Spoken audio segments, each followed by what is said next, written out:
Hello, today we are going to be making a whole pork tenderloin. It's super easy. Let's just dive right in. In this bowl, I have some ground paprika, garlic powder, onion powder, salt and pepper. This is just going to be our dry rub. I did pat this really dry, and I have our oven preheating to 375 degrees. Okay, and what we're going to do, we're going to hit both sides of it.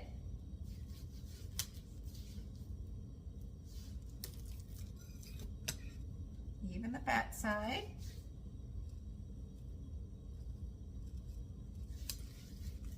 Ooh, spices already smell good. Okay. Oh, that pepper is gonna make me sneeze like it always does.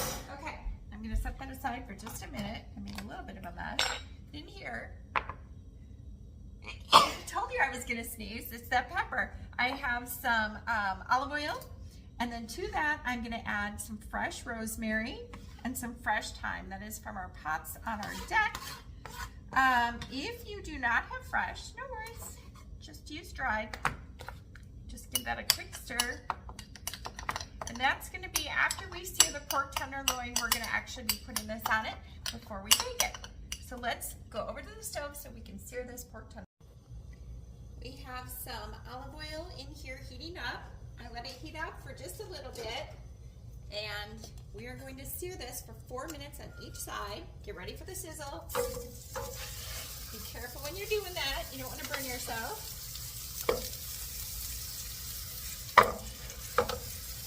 Okay, 4 minutes on each side. As you can see, our pork tenderloin is seared up beautifully, and we're just going to actually transfer it to a roasting pan. Get that out of the way.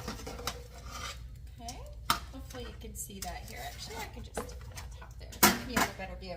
Okay, you're gonna take that mixture of the fresh thyme and rosemary, and you're just gonna put that right over the top. Now, I did put the fat side up on this.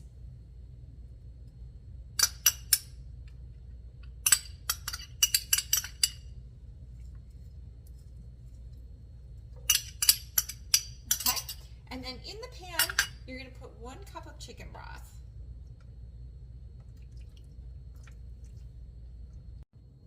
Now we're going to put this in that preheated oven for about 25 to 35 minutes, or until the internal temperature reaches 140 degrees. Keep in mind this is going to rest for 15 minutes after it's done cooking, so you do want to pull it about 140 because it will keep cooking. All right, it is fresh out of the oven, and we are going to let it rest. Okay, so let me set that guy there, and we are going to tent it. And we're going to let that rest about 15 minutes. Now what you want to do, you can either do this by pouring it into a bowl or a fat separator, but that's what we're trying to do, is separate the fat, because we're going to make a sauce that goes with it. If you don't have one of these, I highly recommend it, because you can see right away it's already starting to separate the fat. So as soon as it's done, we are going to make the pan sauce. In a saucepan, I have 4 sticks of butter that is melting, and to that we're going to be adding some onion.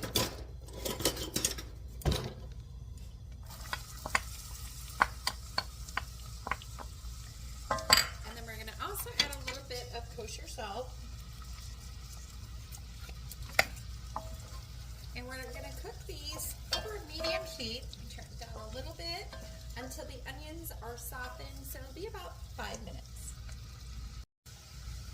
The onions have softened, and we're going to whisk in some flour.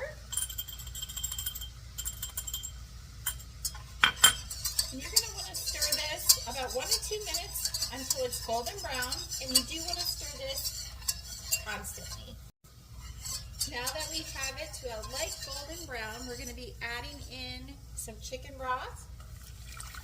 Slowly do that.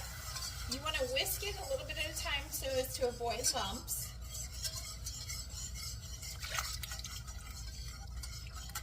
And you can also add a little bit of white wine here. I didn't have any, so we're just using a little bit of extra chicken broth. That is no big deal.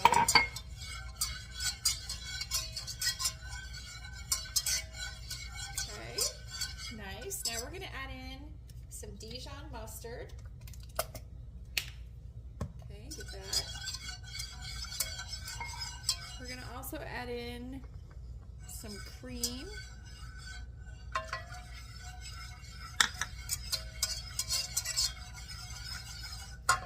Also, we're gonna give it a shot of some black pepper, fresh cracked pepper.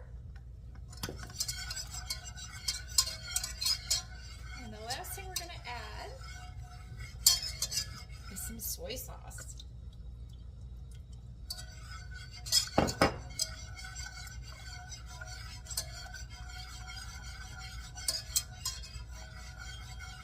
And I completely lied because that's not the last thing we're going to add. We're going to add the drippings.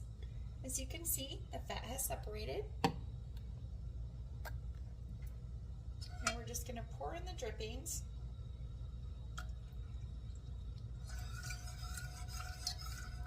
While the fat all stays at the top there.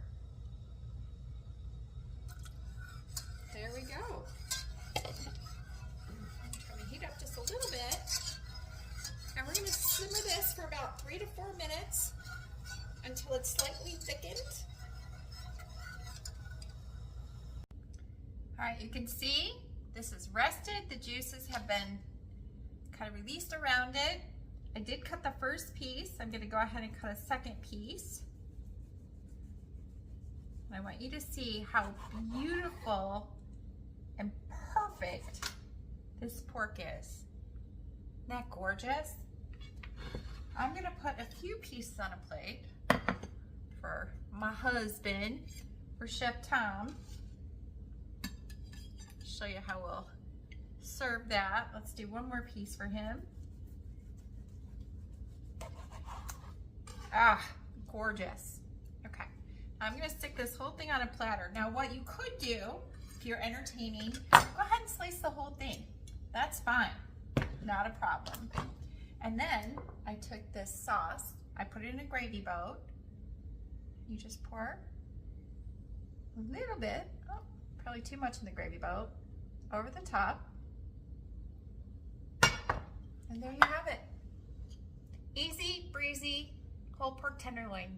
Hope you enjoy this recipe.